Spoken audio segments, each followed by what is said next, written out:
Tudo beleza? Hoje nós vamos falar sobre o tópico 1.2 do nosso edital, da parte de conhecimentos específicos. Estamos dentro da parte de administração, né? Esse tópico ele fala da evolução da administração pública no Brasil, após 1930, e as reformas administrativas, que estão inseridas de 1930 até hoje, né? Bem como a ideia da nova gestão pública, que a gente já vai ver, que é a ideia do gerencialismo que tem se criado no Estado, beleza? Bom, antes de entrarmos no edital, propriamente dito, é interessante a gente entender o que existia antes de 1930, que se houve uma reforma, é por algum motivo.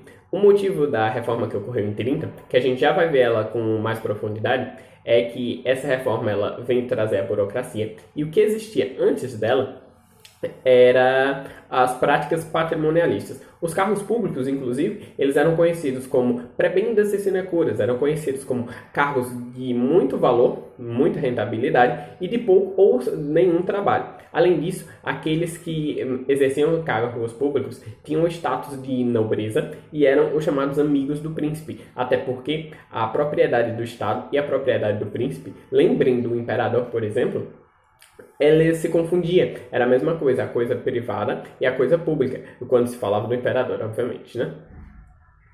Por isso, era comum até que os carros eles passassem de geração em geração, eles forem deixados de herança. Essa ideia, claro, ela era muito danosa para o público. Por exemplo, o público pagava impostos somente para sustentar a nobreza. Até existiam serviços públicos, mas eles eram de uma forma muito incipiente, não era condizente com os gastos que as pessoas tinham, e esses gastos eles acabavam virando só benefício para um certo grupo de pessoas. E isso foi se acabando com a ideia de Revolução Francesa e tal. Foi morrendo. E em 1930 veio a reforma administrativa, a reforma burocrática, que ela tinha o objetivo de acabar de vez com as ideias patrimonialistas.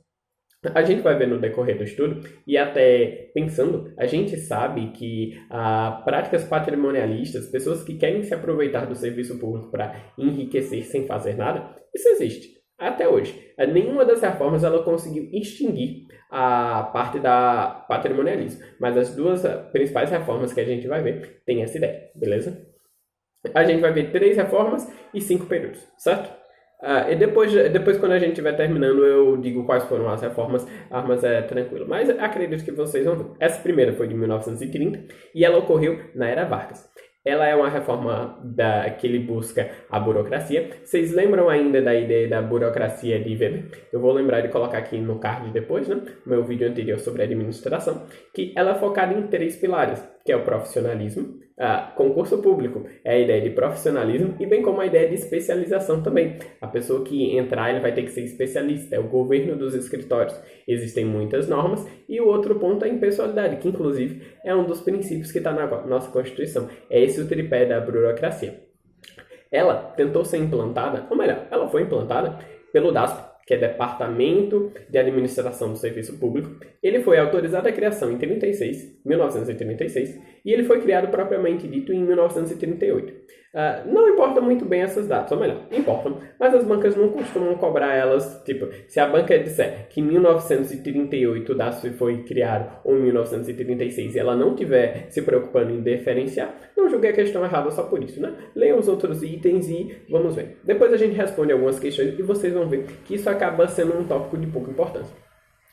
A ideia do DASP tinha um outro tripé, além desse tripé da ideia de Weber. Tem a ideia, claro, de aumentar a eficiência de prestar serviços públicos, e foi uma coisa que por muito tempo foi conseguida. Verdade, a administração burocrática ela tem várias disfunções. O apego ao papelório, a impessoalidade das relações, as dificuldades de mudanças de cultura, que no caso do serviço público é uma coisa boa, uma mudança de cultura. Inovações se tornam mais difíceis porque as pessoas ficam por muita padronização, as pessoas ficam acostumadas, acabam ficando, por vezes, preguiçosas. A estabilidade também, em alguns casos, é mostrada como uma coisa danosa em alguns setores. A gente vai ver isso melhor quando falarmos de gerencialismo, beleza? E ela era apoiada também em outro tripé, que era a administração de material, a administração do pessoal, RH, né? E a administração financeira. Isso, inclusive, transparece nas atribuições do DASP.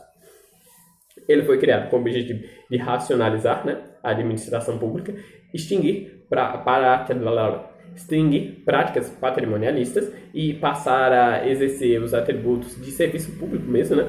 Aumentar a eficiência, claro. Eficiência é aquela ideia de economia de recursos. Se eu tenho que fazer X, eu vou fazer X. Isso é eficácia. Agora, se eu tenho que fazer X, eu vou fazer X com o menor gasto possível. Eu vou chegar no X do mesmo jeito, mas com menos gastos. Seja gasto de pessoal, de material, sendo um gasto financeiro mesmo, né? Essa ideia de eficiência e essa ideia da burocracia como um todo, né? Burocracia lá de Verapete. Organização, outra atribuição do DASP era organizar a proposta orçamentária e também os primeiros concursos públicos datam da criação do DASP, que ele tinha a atribuição de selecionar aos cargos federais. O DASP, ele até teve sucesso. Ele realizou uma modernização do serviço público e a administração passou a ser mais voltada para o público mesmo. Só que, como eu disse, a administração patrimonialista não foi extinta. Começou a surgir uma figura que era chamada os extranumerários. Lembra da ideia patrimonialista de cargos que eles são posse do rei, posse do príncipe? Então, essa ideia tentou ser extinta, mas o próprio príncipe, que nesse caso era o presidente, criou-se os extranumerários. E por meio dele, ele contratava pessoas independentemente de concurso público. Aí quebrava essa ideia de impessoalidade e de profissionalismo. Além disso, o DASP, por muito tempo, ele ficou subordinado diretamente à presidência, que significa que, por mais que o DASP, com especialistas, decidisse, era o presidente que daria a canetada final. Tinha outra atribuição do DASP, que era analisar propostas de lei, mas ele só exercia um trabalho consultivo nesse ponto, ou seja, por melhor que fosse a proposta, o presidente poderia desconsiderar. O contrário também, porque nesse ponto ele só estava como consultivo.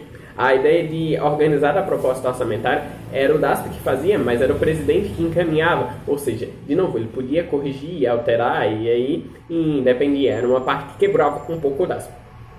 E isso foi acontecendo. E em 1945, o DASP começou a perder força, e aí ele teve suas competências minadas. Ele se tornou só um departamento consultivo, perdeu a maior parte dessas atribuições e depois de um tempo ele veio desaparecer. Essa foi a nossa primeira reforma e ela é a única reforma burocrática que a gente tem. As outras duas são gerenciais. A reforma seguinte, gerencial como já disse, aconteceu em 1967.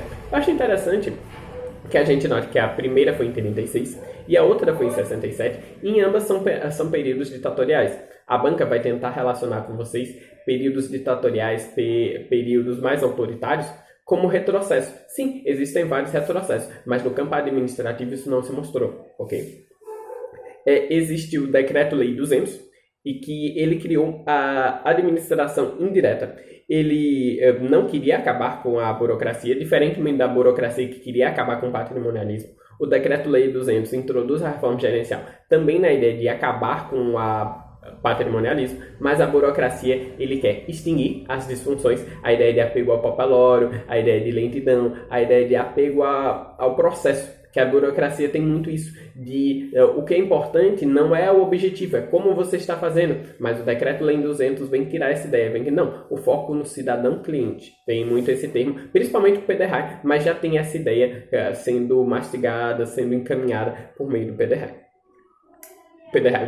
Por meio do Decreto-Lei 200. Ele tem muito foco na descentralização e na maior autonomia da administração indireta. A administração direta continua mais burocrática e a administração indireta ela é mais flexível na ideia de que ela possa melhor atuar. Beleza? Aí, em 1988, a gente tem o quê? A Constituição de 1988. A Constituição, em termos democráticos, ela é um avanço.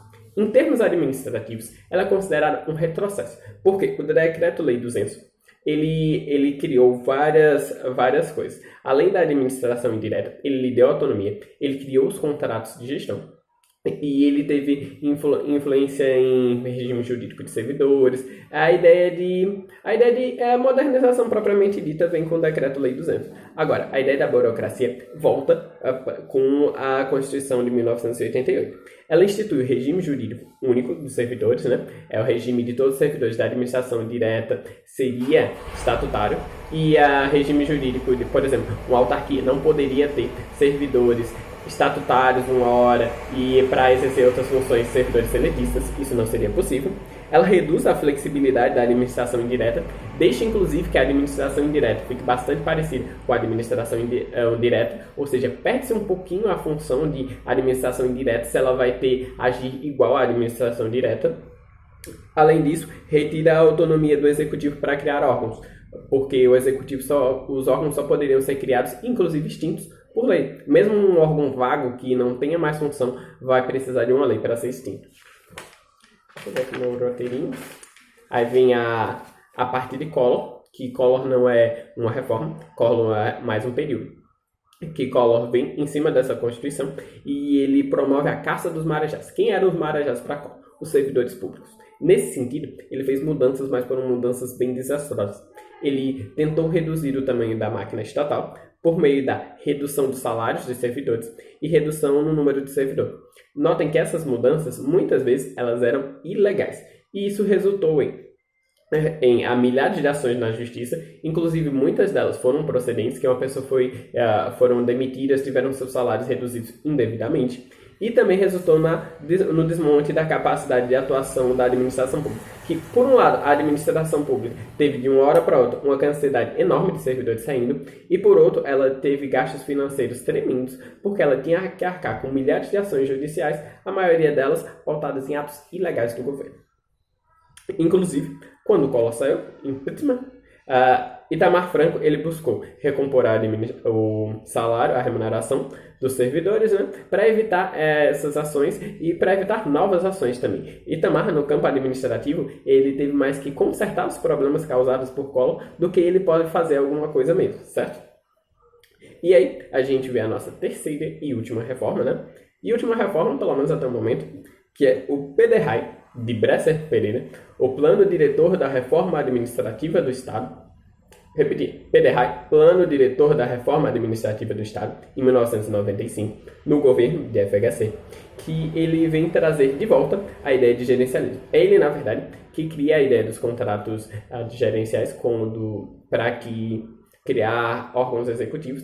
Ele inclui a eficiência como princípio da administração pública, apesar que muita gente diz que a eficiência já estava implicitamente como princípio da administração pública, isso é reforçado.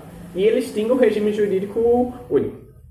Um parêntese é que esse regime jurídico único ele foi extinto, mas o STF julgou como inconstitucional essa extinção. Ou melhor, não julgou, né? Ele decidiu uma liminar em 2007 e a ação nunca foi julgada, na verdade, é a ADI, mas é provável que seja inconstitucional. Até o momento desse vídeo é considerado inconstitucional a derrubada do regime jurídico único, né?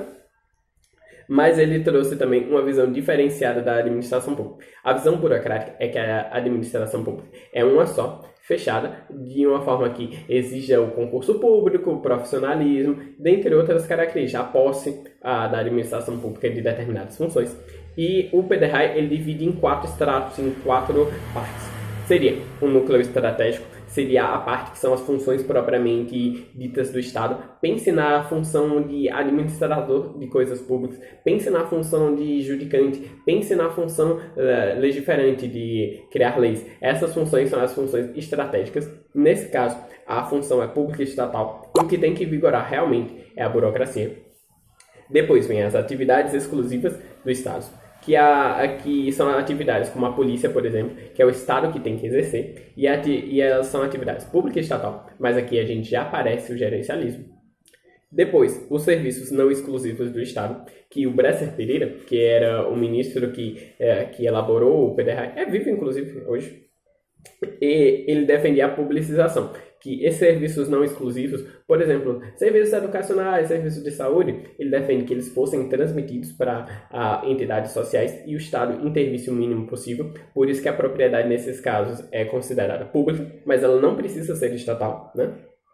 E por fim, a produção, 1, 2, 3, 4, a produção de bens para o mercado, que ela só seria necessária em último caso que o Estado atuasse, e a propriedade seria eminentemente privada. No caso, por exemplo, uma empresa como a Caixa, ela só existiria em último caso, beleza? Bom, aí as 3 reformas que a gente viu foi o DASP, em 36, é uma reforma burocrática. Em 67 a gente tem o Decreto-Lei 200, uma reforma gerencial, e a gente está pensando nessa ideia de nova gestão pública, na ideia de gerencialismo, que é o PDRAE em 95. Beleza? Com isso a gente encerra um vídeo fácil, e a gente vai responder 10 questões mais fáceis ainda, beleza? Não esqueçam do like, de curtir e comentar, e vou deixar aqui no card o outro vídeo. Falou, valeu! Aliás, vou deixar no final do vídeo.